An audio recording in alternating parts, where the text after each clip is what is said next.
Yeah, it was hard. I mean, $500,000 is nothing to scoff at, and my husband and I were both very tempted. Welcome to Elevate Utah. I'm Court Brady, and today we have Xan Marcucci. Stoked to have you, Xan. Thank you. Excited to be here. Thanks for being on.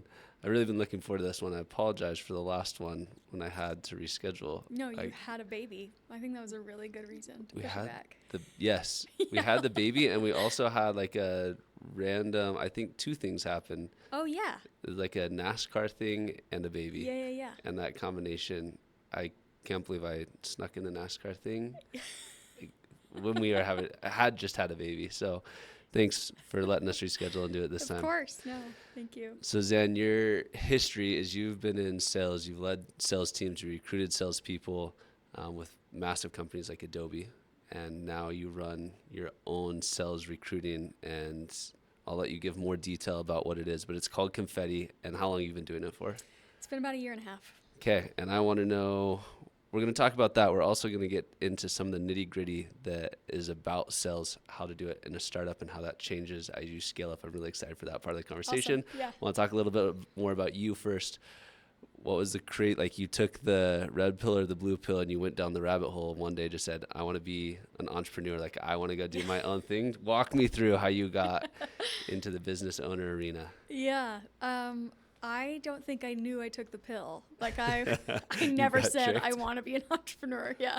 I had just come off of a startup as a VP of sales and was interviewing again at new places.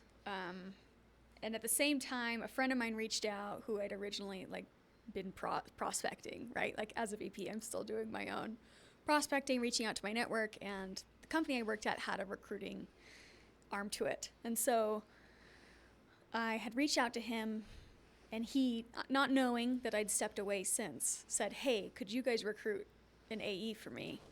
And I was like, well, I'm not at that company anymore, but I'm in between jobs. Do you mind if I do it? Like, do you mind if I give it a shot? He's like, no, I don't care who does it. And for me, having been, spent 10 years in tech sales, I'd been an highest performing SDR, successful AE, managed a team of 10 AEs and had to build and hire that. And we were the top performing AE team in the company, right? Like, I knew how to hire an account executive, and I thought, why don't I just try this and I can make a little extra money as I'm interviewing. And so I did. I filled a role. I filled 2 roles, and 20 grand later, I'm interviewing, and that's kind of in the back of my head that that's an option, right? That, this is like a side hustle I could have. There's this way to monetize my existing sales network, and I can do that by helping place them places at different companies. At the same time, I end up getting an offer to be a VP of sales at a different kind of scale up company. They just hit 100 million in ARR.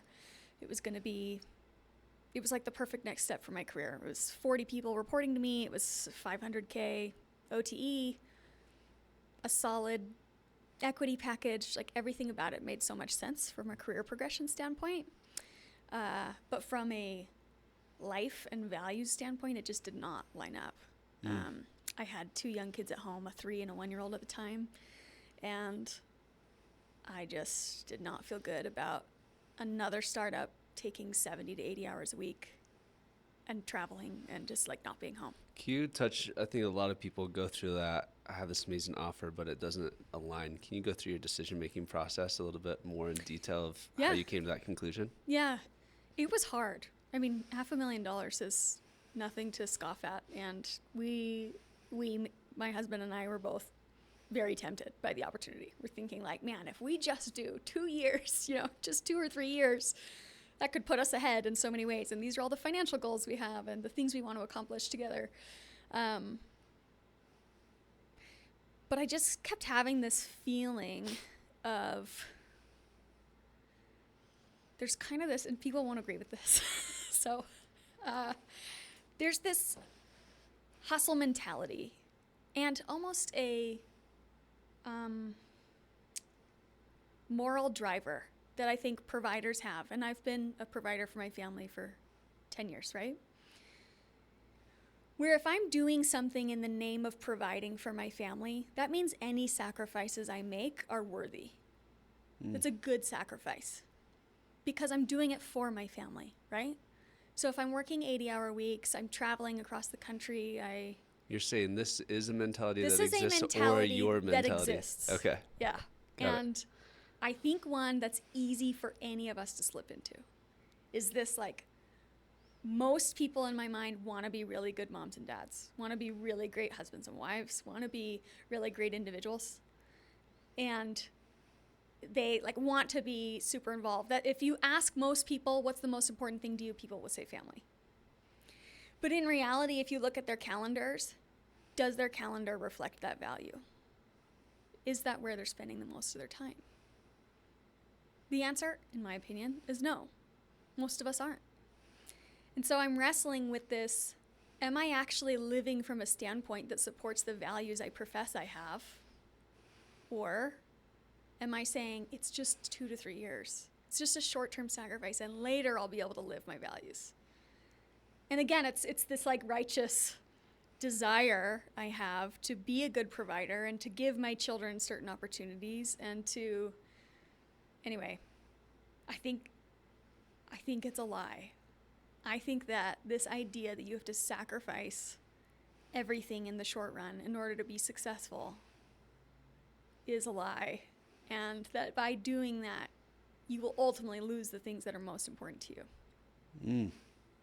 Have you lived that out, or you're in the middle of the experiment? I'm in the middle of experimenting. You can improve it. Yeah, I'm in the middle of experimenting with it.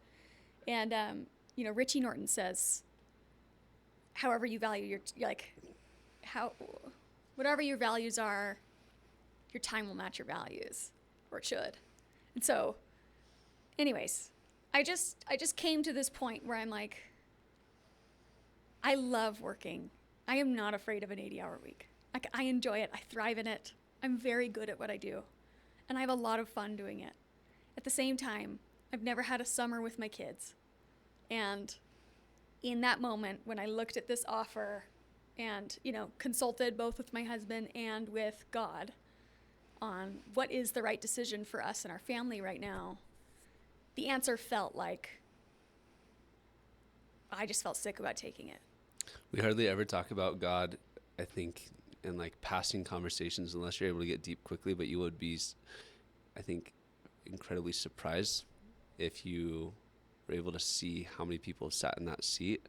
We've talked about hard decisions or their entrepreneurial journey, regardless of religion or whether they call it God or the universe, that has influenced their direction and their path to a significant degree. And we don't often say, here is the framework. We say, here's this academic framework that works for decision making, right? You have your boxes, you fill them out, or the circles that overlap. But almost everybody goes through this. I was in my quiet moment reflecting or praying, and here was the feeling, here's what I felt pulled into, and then chose into that. Yeah, I'm not surprised to hear that. So you said, I don't want a crazy life. I want to be an entrepreneur. I know, right? Yeah. Well, so I said to myself, I'm like, the timing just doesn't feel right. Like, maybe in a year I can do this, maybe, but for whatever reason right now it doesn't feel right. So I'm going to turn this down, and I'm going to do this side hustle. I'm going to whip up a little LLC, create a quick, something on Wix, and we'll just start doing this. And this will be a summer project. And by doing this was like March at the time. So I'm like, I'll do this now. I'll make some extra money throughout the summer to continue assisting here. And I'll get a summer with my kids. So I was like, great, I'll work. How old are your kids? 3 and 1 at the time. Okay. So you had 3 and 1 at the time. Yes, another 4 and 2. And I'm thinking, great, this will be a summer project. And it'll allow me to spend 3 days a week with my kids. I'll work 2 days and then nights when they're asleep.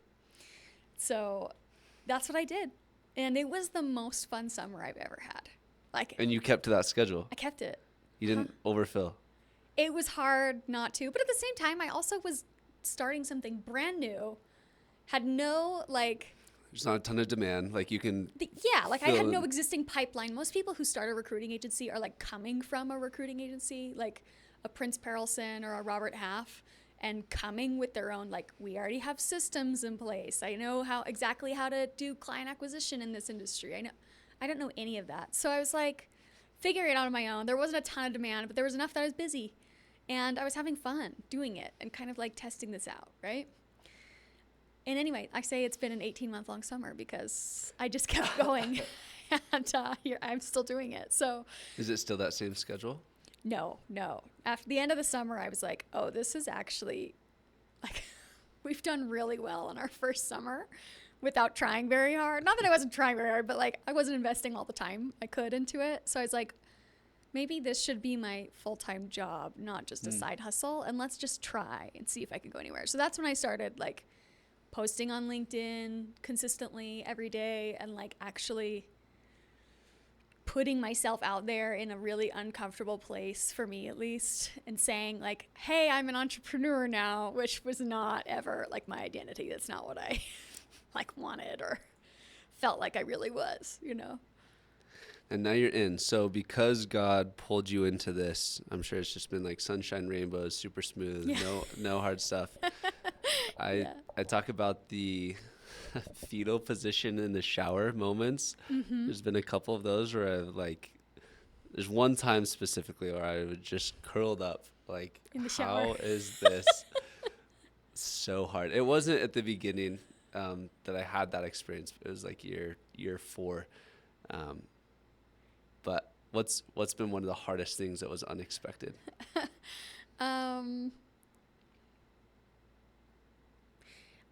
I think the transition for me from corporate life to entrepreneurship, the biggest challenge was one, this like, which I had to face at the very beginning, which was this identity crisis piece of, I have always been a ladder climber.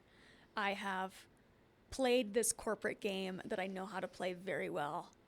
I have climbed to the top, and here's this status symbol of a beautiful title at an amazing company with all of these direct reports and all of this money, which I ultimately don't really care about, like from an external standpoint, but I care about the number because it shows me I'm doing a good job, right? Like kind of like if you get an A+, that means you did well on the assignment. I view my income as a salesperson as like, this is my grade. How well am I doing? And I like knowing that I'm successful. So very like measurement based. And so for me to step away from that was one, very difficult to say like, okay, this isn't just a summer project. I'm choosing to do this for real, full time. And like, of course I had insecurities about like, what will other people think if I go and try to be a founder, and what if I fail? And, you know, people are going to think I'm this washed up salesperson maybe, and I can't do my job anymore. You know, you have those insecurities buzzing around. And at the same time, I also had this like weird moment of like, why is my identity tied to that? And why does that matter? And like my value is so separate from what I'm doing as my job, right? Like none of that actually matters to me at the end of the day. So maybe I should just do what's best for me and my family right now and trust that things will work out how they need to. But like that was a really tough challenge for me. And I don't know if other people feel that, because I feel like most entrepreneurs I talk to are like, I have entrepreneurial blood and I've always wanted to do this. And like, finally I'm breaking free from corporate America. And I'm like, I love corporate America. Like it treated me so well. I learned so much. I have an amazing network. This is what I've always wanted to do, right? Like I'm the provider of health insurance and a steady paycheck. And I love, like my husband's the entrepreneur. I never wanted to be that. Like I've always been the steady, stable person, you know? I feel like as entrepreneurs build companies, there's 2 paths that I've seen, and maybe there's more than 2, but there's 2 really distinct ones that I see, and almost every person starts off on the first path, which is, am I enough? For sure that was my experience, and I didn't know the answer, but was going to go prove to myself and to the world through entrepreneurship, through a number, that I am enough because here's all of the evidence in the resume that says that I am. And then you get to a point, whether it's in entrepreneurship or corporate America, where that number continues to grow, the resume gets deeper and deeper, and the feeling of enough, that cup never actually is satisfied. It's just a leaky cup that keeps getting more and more and keeps leaking until the realization of what value can I add to the world? What can I give? What do I like? What drives me? And instead of running from this, I'm not enough and the fear of not being enough, it's running towards, here's the value that I can add and here's how I can serve and bless the world. It sounds like you've already made that transition or started from that second standpoint to begin with. Well, I'm coming from a place now, Court, where I am so happy doing what I'm doing, and it has nothing to do with the amount of money I'm making. Like, I just feel like it's so clear. And these are the things we were taught since we were kids, right? Of like, these worldly measures or these things don't really matter. What matters is family, which is why it's the first value we say when someone asks us what's most important to us. But so much of our growing up, whether that's like coming out of school and going into corporate America or being compared in, I don't know, there's this success metric where if you make X amount of money, if you drive X car, if you Your have this Lamborghini house, out yeah, there. the Lambo outside, yeah. Like, then that equals success. And I just do not see it that way anymore. And to me, success, and that is how do I say that? I'm very driven by money. Our younger selves would have stoned our older selves if we said, hey, money's not the actual, Yeah, like, right. I can't imagine my 18-year-old self being okay with my 34-year-old self saying, hey, Court, there might be something else. Yeah, there may be, maybe you should not care too much about climbing that ladder that you're obsessed with, right? And like the material stuff we've always lived like well beneath our means. And I drive a nice car, but like I don't ever want it to be too nice that I'm stressed about it, you know? Like we do the IKEA furniture thing. I'm thinking maybe now that I'm in my mid-30s, I should actually buy like a real couch from like Crate and Barrel or wherever adults buy couches, right? But like I've never cared about that. What I have cared about, Where though, adults buy couches from. which is not IKEA apparently. But like that stuff hasn't really mattered, but it has been what I've chased, even though I don't really care about that stuff. I care about like, am I successful? And is this this is one way to prove it, right? And now everything, success to me has changed so much. I'm going to sound like such a hippie. How do you define success? Now it is like, do I have the flexibility to spend my time how I want to? Can I, seriously, this is going to sound so hippie and I'm not kidding you. My younger self would be like, you are betraying us. But like, to me, success is now like, do I have a thriving garden at my house? Like, do I get to spend time cooking real meals with my kids? Because that's what matters to me.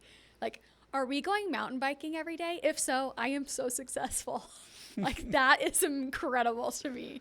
Like, do I have the time and freedom to say, like, babe, let's go on a trip this weekend and leave the kids, which I don't feel guilty about because I spend so much more time with them now, right? And like, can I just go be one-on-one with him, which is the best thing ever. Like, I'm so happy that, I'm not saying entrepreneurship is the only way to get there, but I do think that that there is this way to center your life around your values today and live from them rather than living towards them in this very distant place of like, I'm going to work hard, retire, and then spend time with my family at, let's say 45. Your goal is to retire early. So you're like, then I'll spend a ton of time with them.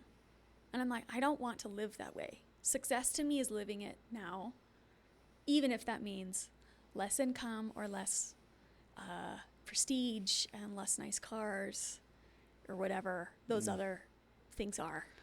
That's so well said. There's a book that, whatever book I'm currently reading is like, oh, this is the greatest thing in the world. Well, I'm actually quoting massively a book that I should share because this What's is the book? not like my organic thoughts. So it's called Anti-Time Management by Richie Norton. Okay, Anti-Time Management. I'll have to read it. It's a good one. The one I'm deep into is The Surrender Experiment Okay. by Michael Singer. It's a guy that goes out into the woods and just meditates and somehow gets in contact with this person. This person starts a home building company and then sells that, and because someone, like, he builds his own house, and someone sees it and says, hey, can you work on Can my you do that house? for me? Sure. And then he goes in the 70s and buys a computer at Radio Shack and gets so entranced with it that, like, he starts talking to the guy at Radio Shack, and then someone overhears him and says, hey, can you program some software for me?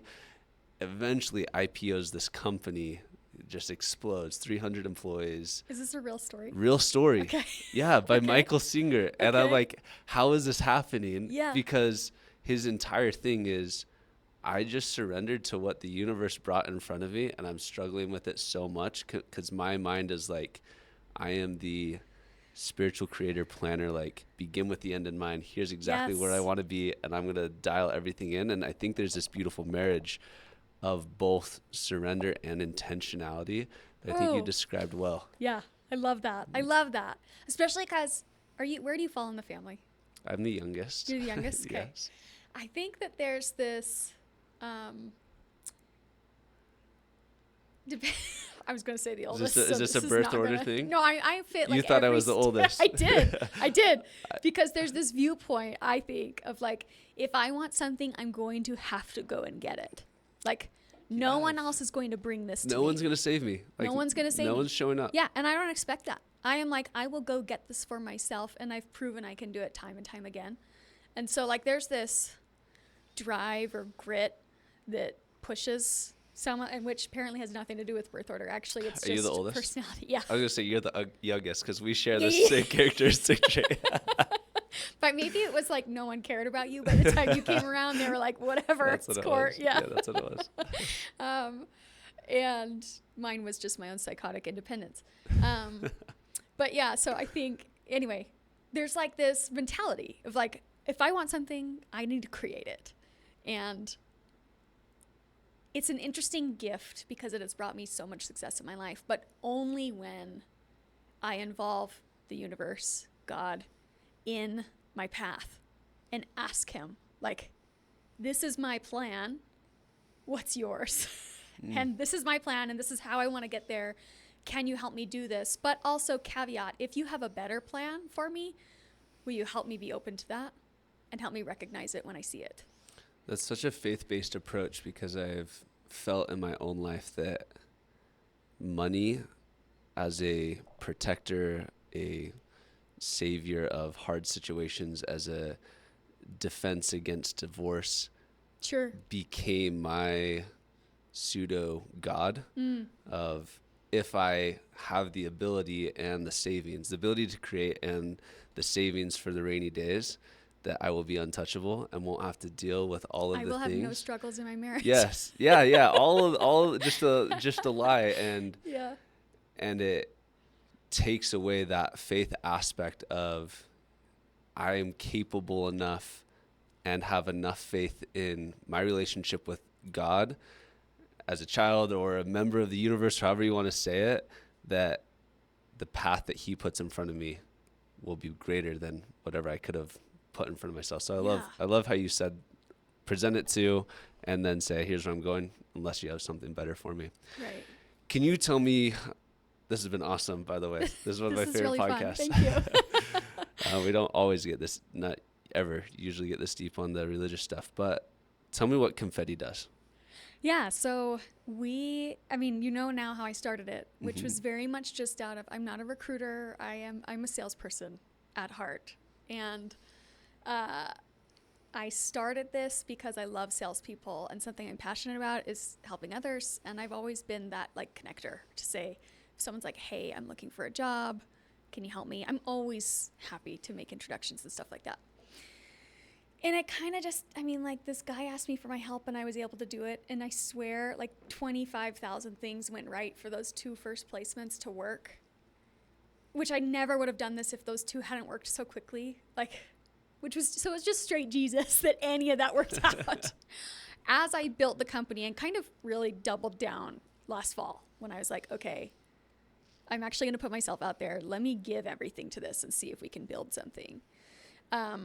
That's when I was like, really started to learn, because then I was putting myself in positions that were uncomfortable enough that I was making mistakes and learning. So like at first I was way too generalized, and I was taking on any roles I could get my hands on and doing that. Like I tried to place a director of tax, which if someone has recruiting experience listening to Internally this, into a it's going to company? be like, you're so dumb that you thought you could do that. To be fair, I did get someone to the offer stage, but like just doing things that weren't in my expertise. And when I finally realized like what I love is probably what I should be doing, that's where I should spend my time. And then we specialized. So Confetti helps just tech SaaS companies hire only salespeople, from SDRs to CROs. So we're hyper specific, very niche. And as soon as we niche down and we're very expressive about like that mission, and all of my content started reflecting that, and it exploded. And so that's what we do. It has been so fun diving deeper into that world. And sales is just something I'm passionate about. I love salespeople for all their flaws. I love them and love working with them.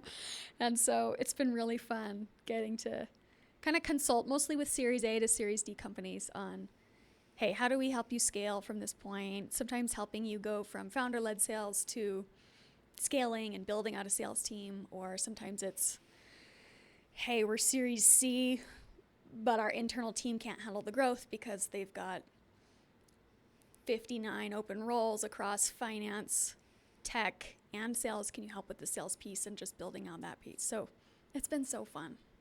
That was rad. Okay, that's a perfect segue into this journey that I want to go through. So if whoever's listening, regardless of what stage you're at in your business, we're going to get there. I want to start with founder-led sales and then go through a whole team all the way up to when you place a CRO, what the right time is to do that. Is that right? Yeah, let's do it. Let's do it. We'll knock it out in like 12 minutes. Okay. I know that's a lot, like the whole ecosystem of a business in 12 minutes. Awesome. But founder-led sales, what's the biggest mistake founders make when they realize like I need somebody else? I would actually say the mistake I see most often is wanting to transition out of founder-led sales too early. Oh my gosh, I'm glad you said that. Yeah. Yes. What's too early? Is it a Too early? revenue amount? I mean, or product you market can fit? generalize like $1 million, maybe the first 10. Some people are pretty extreme on either way. I don't know that the revenue matters as much as it does that you have found product market fit. You know who your ICP is, and you know what they want and what they don't want. So like you have done enough to get to that point where you've had so many conversations with customers that you can inform your own product strategy. You can adjust your hiring strategy based off of where these needs are leading you. I have found that hiring too early, founders are like, oh, this is the first thing I can't wait to get this off my chest, because It's hard. Sales it's is so hard. Sales is hard, yeah. Especially when it's like, oh, I have operations, I have finance, I have hiring. Right. And sales is so emotionally intense. Like Yes. it's exhausting. It's draining. And you don't have time or energy at the end of your 8-hour day to put another 3 or 4 hours into sales. Exactly. And if you're like a technical founder, then you're also coming from a place like I did, which is, this isn't my expertise. I don't want to be doing this anymore, right? Which is really hard. The problem is going and hiring any random account executive to come in and do that for you, discover product market fit, have deep enough discovery conversations with existing and prospective customers to say, this is the direction they actually want the product to go in. Most AEs are not equipped for that. Only you are as the founder. And if you end up starting at a direction going this way, and in reality, you miss that your customers are all asking you to pivot and go this way, by the time 2 years is over, you're gonna be miles and miles apart from where your product should be because you outsourced that too early. So I have found it's really important. Like I turn founders down all the time. You're telling them, okay, you're you don't too want to early. use me yet. Yeah. It's like, you're not ready for this, and this is why. What's revenue usually at when you're turning people away? I would say less than $1 million, for sure. So if they're under $1 million, they're usually not a good fit. If they are funded and under $1 million, they can afford me. Like they can afford to outsource that, like having someone help. But I don't think that's actually the right metric. I think it should be, how established are you and ready are you to hand this over? Can you hand over a prepackaged something to a salesperson who's probably really good at following instructions not very good at creating the game board, right? Do you help them find product market fit, or that's not your jam? No, I can find them someone who can do that, but it's a very different hire than just, I'm going to go out and hire an AE to close deals. Is it a co-founder? I would say it can be a co-founder, sometimes depending on how they want to build. If they're like, I want a leader who can come in and close themselves for a while, but then ultimately build a team, you can go like the top-down approach. Or you can say, all we need is more lead gen. So I'm going to start like with a BDR or something. I'd say there's kind of two directions. So you would help someone find a BDR early on so that they can get more at-bats in customer conversations? Or even that you're hesitant to say, like, you need to figure out your lead gen engine before we're going to hire somebody? Most of the time, I think the engine is underdeveloped, which just means the BDR won't be successful. Yep. Which means they're not going to stay, because no salesperson wants to be unsuccessful. They need to have enough structure there that they can come in, follow instructions, complete the game. We're here to win the game. Okay, so tell me first hire. When does that hit, and who is it? How much does it cost? There's two companies I'm helping right now who are both Series A, and they both are transitioning in this moment from founder-led to I'm going to scale my team. One of them has made 4 sales hires, and all 4 have failed. Really? I think they're finally ready now, which is when they're meeting with me to hire the right person, and that's a founding AE, which I charge differently for. It's not an AE. A founding AE is someone who has already built from 0 to 1. In this case, this is a $5 million, like they're at $5 million ARR, and they know exactly who their ICP is. They have narrowed down on this specific industry, this specific slice of the industry is where we're going to double down. This is the messaging that has worked.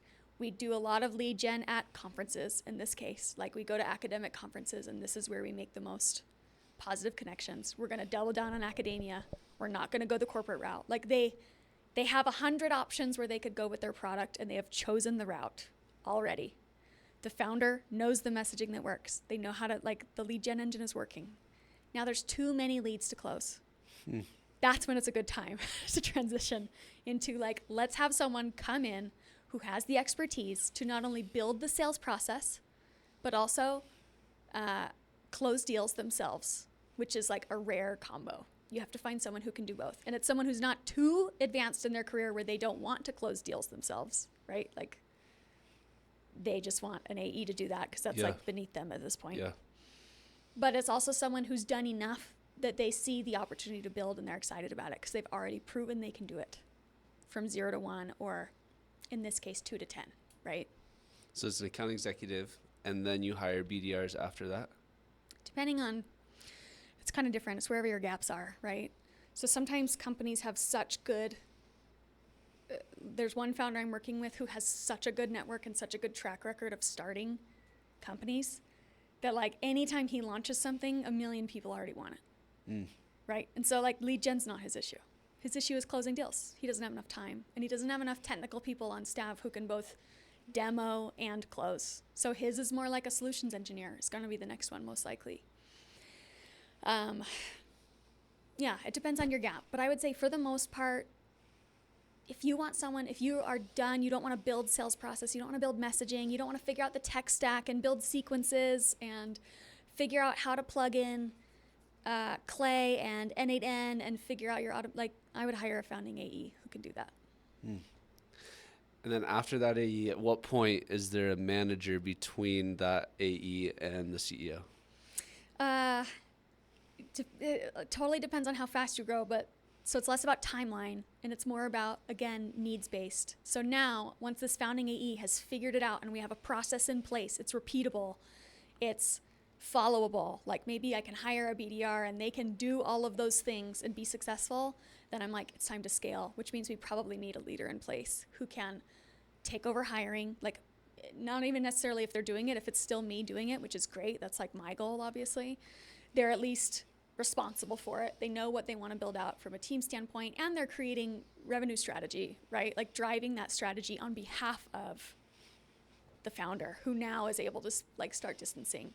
Where even with a founding AE, I think the founder is still super involved in overall go-to-market strategy. Yeah. When you look at, so you made the comment they hired 4 people, they failed, all 4 of them. Yeah. And now there's the aspect of, was it too early in the business's ecosystem, or were they miss hires? Did they miss on capability or character or something else? Can you Such a good question. talk to that? Yeah. In this case, I think it was both. I think they were set up for failure simply due to the stage of the business.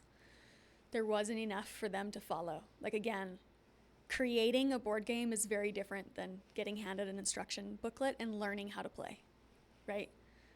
I think they were all expecting instructions, and they all got handed a blank board.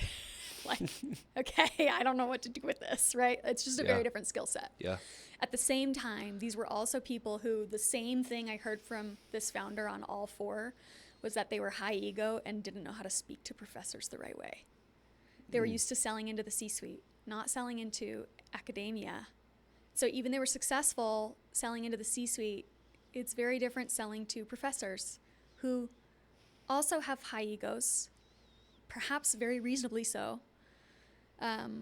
And they weren't willing to like take instruction or feedback from either the founder or from their clients, like these professors, and what Like they a wanted. challenger sale type was not going to go well with It's just one of like, these guys.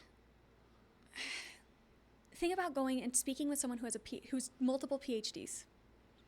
I know for a fact my IQ level is just like in the dirt. I'm not here to push something on you because you're 10 times smarter than I am, right? So instead, I'm going to ask you questions about, what do you want? How can I help you? And if I can help you, if I think I can, then let me like talk through that with you, and it still might not be the right fit, but I'm coming at it. It's such a humble, down-to-earth approach. Whereas like a seller with high ego just like can't do it. They can't do that. So they come in and they're like, well, you're wrong. This is why you need this. And the professor with 3 PhDs is like, you're an idiot. No, I don't. You know what I mean? Like, anyway. Okay, Zed, what you just shared, like, you're obviously so capable of the building and the training side and the psychology, just like in that little 20-second snippet. How in the world, like, do you guys offer any of those? But it doesn't sound like you do. It's like, we're going to recruit this talent for these types of companies between Series A and C, or A and D. Well, now you're breaking into my 2026 strategy, which is actually, we are going to start offering the consulting side of like, we've hired, now let us train and enable your team so that they can be successful, which is good for both sides of our business, right? Like, I offer a guarantee on all of our reps. It's a 90-day guarantee. So far, I haven't had to use it. But like, it still helps us when I can know I'm not just sending in someone with high caliber and high character and high potential to do well, but also I'm going to be there to make sure we see it through and they are going to be successful. I love that you are demand driven. I feel like a lot of entrepreneurs have an idea and say, I want to go do this. Yours has felt very much of, I had a guy who asked me to do this, that I could do it as a side hustle. Had more people ask me, did it. Have customers that need this service, so we're offering it. It's having a problem and providing a solution, and it's very opposite to how most entrepreneurs think, and it's very, you're going to save so much money from not making the dumb mistakes that so many entrepreneurs make because it's demand pulled instead of I haven't thought about solution led. But yeah, it's probably just because I'm so used to selling that all I can think of is like, oh, well, where's the revenue? Yes. Where's the money? I'll chase that. So you're going to be in like a fractional CRO? I don't know that I would call it that. I would probably just say offering consulting services from a sales development standpoint. To the same businesses at the same stages? Or are you going to broaden that? We could totally come in at any stage and help with hiring at any stage. I think so far that's just been who I've naturally connected with, probably because of strong relationships with VCs. Where once I get into one VC, then they're like, please help all 10 of our portfolio companies, like who all need you.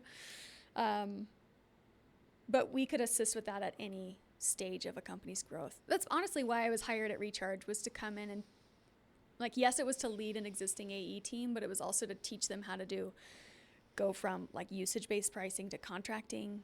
So like, that's just something I have experience with, is like training and enabling a team to do that, creating new sales plays and generating opportunities to like capture existing revenue that's not there right now. Just that's like, your jam. That's so friggin' fun. I love it. I love that stuff. So anyway, yeah, we're planning to do that going into 2026. I want to set up a follow-up like 18 months from now because I have some theories around diversifying, and you're doing a little diversification. You came Okay, in well, so specific of here's what we do. We don't do anything else. yeah. And there's a couple more opportunities, and you're gonna go dip your toe into them. Well, I need all the advice I can get. So please, any other podcast episodes from this series, please send them to me because we're just figuring it out as we go. What point do companies need a CRO? When is it like, hey, this is a C-suite role that's totally out of the hands of the CEO? That's a good question. We just filled a CRO role for an 80-year-old company. They previously had a CRO who'd been there for 20 years and had just stopped performing, like stopped producing, wasn't up to date in new like practices. Having a CRO for 20 years is wild in today's, especially in tech. Like that's not really, you don't have anyone for 20 years unless they're like a co-founder. So it was interesting with them in that it was less about like when's the right time to have someone in this leadership role, because I think you could have someone there pretty early on if you wanted to. The real question is, again, what gaps are you trying to fill? Like, are you filling the seat because you think you should? Like that's the next step in growing your company? Or are you filling the seat because there's actually a strategic need to pull in someone who has certain abilities or experiences that they can then like level up the company? You know what I mean? Yeah. So like sometimes people come and they say, I need a VP of sales. And I say, do you? Like, tell me why. Tell me why you actually need a VP of sales. Is it a sales manager? Like, could a sales manager fill those gaps? Or is it really a VP? And if it is a VP, are you ready to pay a premium for that title? And if so, why? Like, what's the strategy behind that? I don't know. I wish there was like a one size fits all. But I think what's important to remember is just because other companies are doing things at a certain time doesn't mean you necessarily should. It's more about how is pulling in, and this is something you're passionate about, like pulling in an A player. What are you trying to do? How is this A player going to take you from level 8 to level 10? And does the title really matter? Is it really going to be a CRO, a VP, or maybe just a manager, or maybe just a strategist, a go-to-market strategist, right? Who can help lead that? So I don't know. I probably have a more scrappier mindset than most where I'm like, what can we do? I don't think I think people can get caught up in the academics. When I ask a question like, what's the right time to bring on this person? It's easy to get caught in the academic answers instead of like, what problem are we trying to solve? And it totally depends. And here's the reason why. There's not like this rule of thumb that we bring it in, but we have to figure out based on first principles, what is it we're trying to accomplish? And then what's the right tool to accomplish that? And then we'll go and get the hire. Right. And I think it's hard when you have VC money backing you that you're like, man, I can afford anything. Like, of course I'll take the big title, and of course I'm willing to pay a premium because I can. And I'm like, okay, but is that the right choice?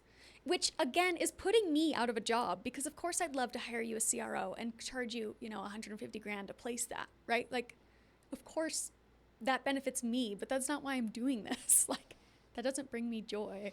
I think that's such a hard position. I've always bootstrapped, but I think that's such a hard position for VC-backed founders, is not only like, do you have the funds, but your VC is telling you to spend the money. It's like, go deploy this and go grow ARR, and you're going to do that by hiring salespeople and developers. It's like, get on it.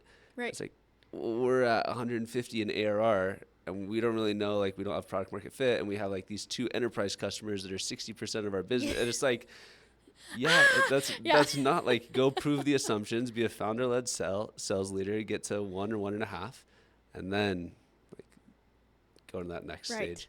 And don't blow like so many conversations of, we wasted $1 million to $1.5 million of our Series A or our seed round because we just hired so many people and they were bad hires at the wrong time. At the wrong time, yeah, right. Slow is smooth, smooth is fast. Xan, I have one more question for you. Okay. Unless there's anything you wish I would have asked, because this has been awesome. Any like last words or like words of wisdom on hires? Actually, it would be super interesting in Utah. What's the going rate salary wise for BDR, account executive, and CRO? Oh yeah, I have a really great guide I can send you. Okay, cool. How can people find you? On LinkedIn. Okay, will you spell your name? Yeah. Xan Perfect. Xan Marcucci. Marcucci. Cool. Pretty easy to find. It'll also be on the title. So perfect. Awesome. Yeah. Okay.